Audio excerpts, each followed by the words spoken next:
Hello guys, as you guys may have heard that Donald Trump and Elon Musk, the two musketeers that are running the American government, today they have closed the office for foreign aid. Is the USAID, which is equivalent to a humanitarian office where they send money out to countries, over 100 countries I believe, give or take. Third world sort of countries that are not equivalent to the same stability and technology and living standards of the Western countries and the USA. And they've stopped this. Elon Musk, the world's richest man, I believe, who's in power now and making comments that this is not an apple with a worm inside.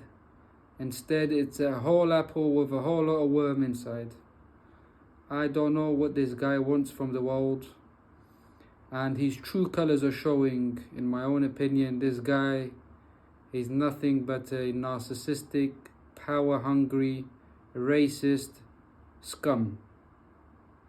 Along with Donald Trump, the president of the US, who I wouldn't go as far as what I've said about Elon Musk. But Donald Trump is just like a teenage kid in an adult's body. He's attacking everyone, friends, foes, and he wants to show the world that he's got power and he's doing things and that everyone has done America wrong. And the opposite couldn't be most true. And in regards with this budget, I believe it's even less than 0.1% of the American whole budget, which is about 62 trillion. So the whole budget of America is $62 trillion, not billions, but trillions. It's stupidly big amount. And they pay 62 billion. I know it sounds like a lot of money, but in the whole scheme of the 62 trillion, it's nothing. And I will get to the points why this is important and why they are not just giving free money. So 62 billion, and that's equivalent to 0.1% of the 62 trillion that the budget is for America. And it helps about 100 countries, and I think I've got my numbers wrong. The aid they are giving to countries is 62 billion. The American budget, the federal budget, is 6.4 trillion. So it's still a lot of money. And it helps countries. It helps countries with healthcare, stability when the governments are not very stable because of poverty, lack of services. And thirdly, it also benefits America, because any major decision, whether be it economical or military or strategic decisions that these countries who receive these aids and funds from America, they give America the first priority, whatever the decision may be. Say America wants to build a military base, or they in essence become allies of America, the governments, and they favor America over other countries because America is giving them aid.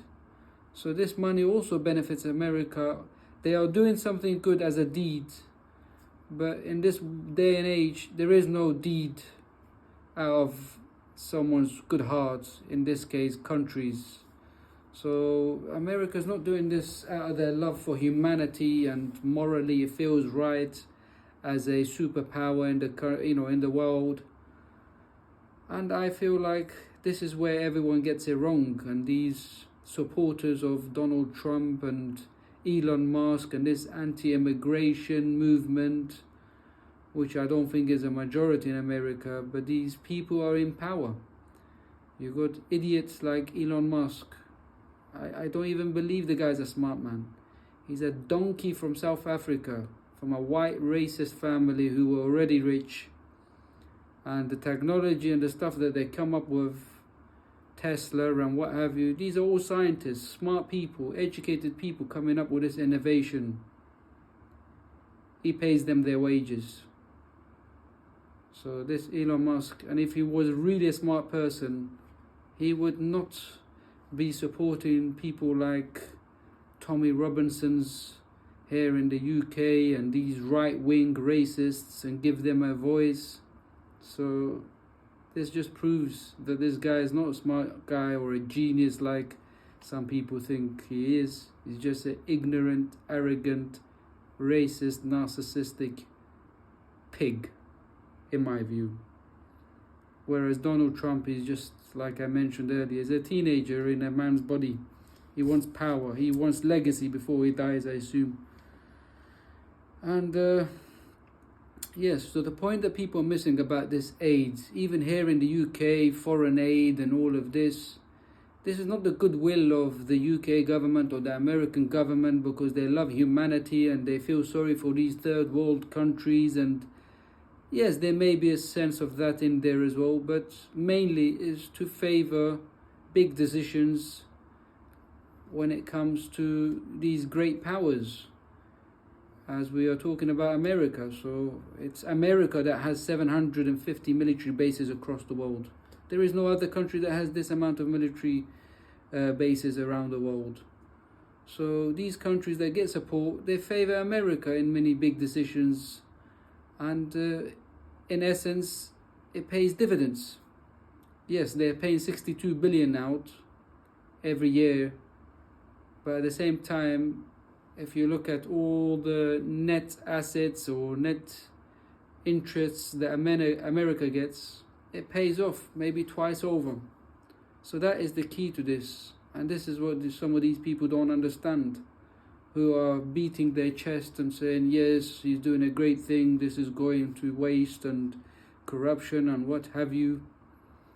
And all I can say is God help the people of the world and the American people who voted for this for this president. You know, the guy is all over the place.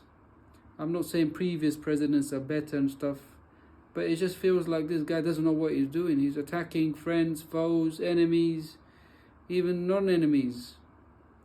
So this is where we are in the world in 2025, and I felt passionate about this because we also have the same problem here in the UK with these right-wingers and these nationalists who want their country and don't want immigration in this country, and they are bitter, upset about the foreign aid that here in the UK we give to certain countries and countries in Africa who need it. And this brings me to a point where I nearly forgot. Of all countries in the world, America owns it to the world, owns it to these third world countries especially, who are in poverty and healthcare and hunger, and they owe it to the world. And why, you will ask me, why would America owe it to the world? Why not? We have a reserve currency, dollar. America has benefited greatly from this. They are where they are now, militarily, economically, because of the reserve currency, the dollar that the whole world is forced to use. And in some cases, if you reject it, you get invaded and bombed out like Libya and many other countries and leaders before him.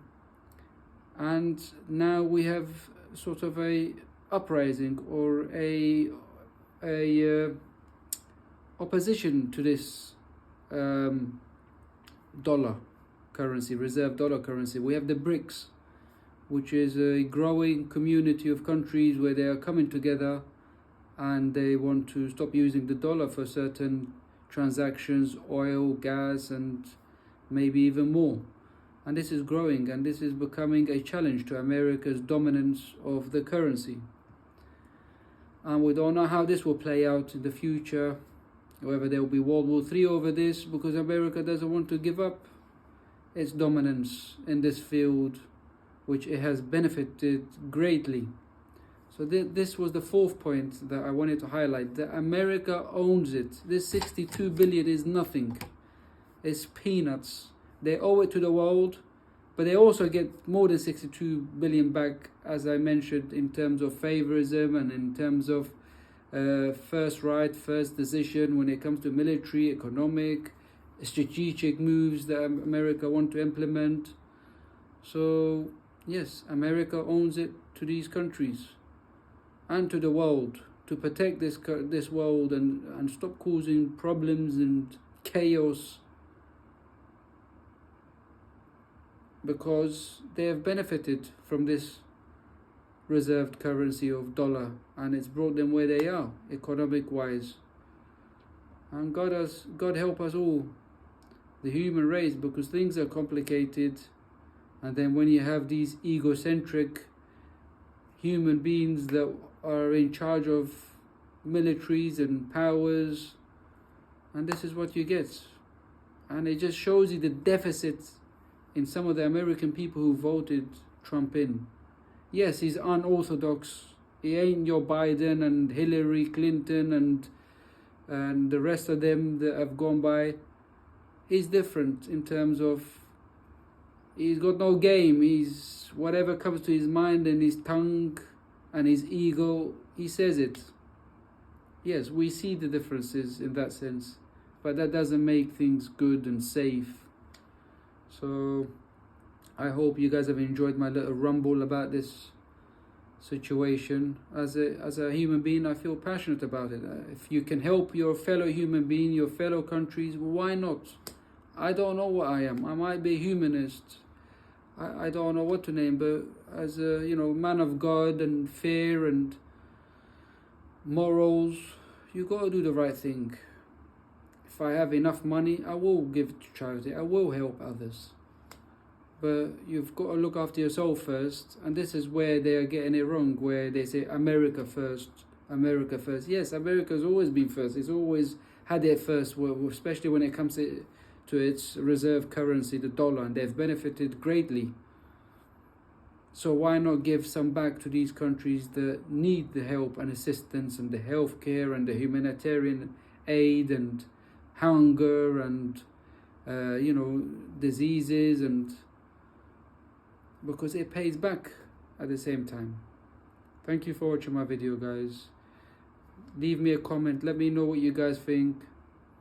Maybe I've missed something out as well, or maybe I've hit it in the nail. Maybe I've surprised you guys with the things that I've come up with of why America is indebted and should be doing this. They are not doing anything special. Thank you.